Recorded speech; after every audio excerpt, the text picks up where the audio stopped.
तर आमरसचा सीझन आता अर्ध्याच्या वर झालेला आहे. काही ठराविक दिवस आमरस आता संपायला राहिलेले आहेत.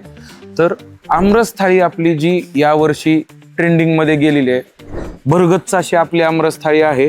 तर आमरस थाळीमध्ये आपल्या काय काय जातं, म्हणजेच हॉटेलवाडाच्या आमरस थाळीमध्ये काय काय जातं आपण एकदा बघूयात. सगळ्यात मेन आहे आपली ही सोलकढी, त्याच्यानंतर आपली जाते डाळ वाटी एक जाते, त्याच्यानंतर आपली मोठी कढी वाटी जाते, त्याच्यानंतर आपली ही सरभरीत अशी मस्त सांडग्याची भाजी, ज्यामध्ये आपले मिक्स डाळीचे सांडगे आपण इन हाऊस बनवतो ते वापरलेले असतात.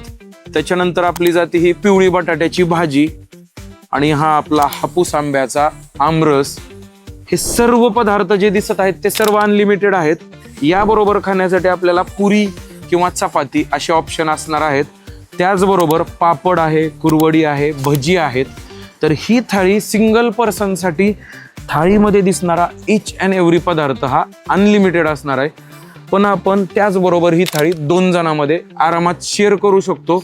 परंतु शेअर करताना मात्र एक अट असणार आहे, ती म्हणजे थाळी ही लिमिटेड असणार आहे. म्हणजे थाळीमध्ये येणारे सर्व पदार्थ लिमिटेड प्लस 4 पुरी किंवा 2 चपाती या थाळीमध्ये येणार आहेत.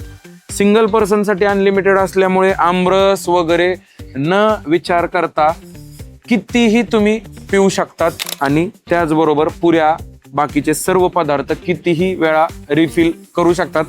परंतु अन्न हे पूर्ण ब्रह्म आपण म्हणतो, त्यानुसार अन्न वाया जाऊ नये याची काळजी घेत अनलिमिटेडचा बेत हा आखला पाहिजे आणि हॉटेलवाडाला नक्की व्हिजिट केलं पाहिजे. तर हॉटेलवाडा पाषाणला एकदा नक्की व्हिजिट करा आणि आमरसचा सीझन संपण्याच्या आधी हापूस आमरस थाळीचा स्वाद घ्यायला विसरू नका.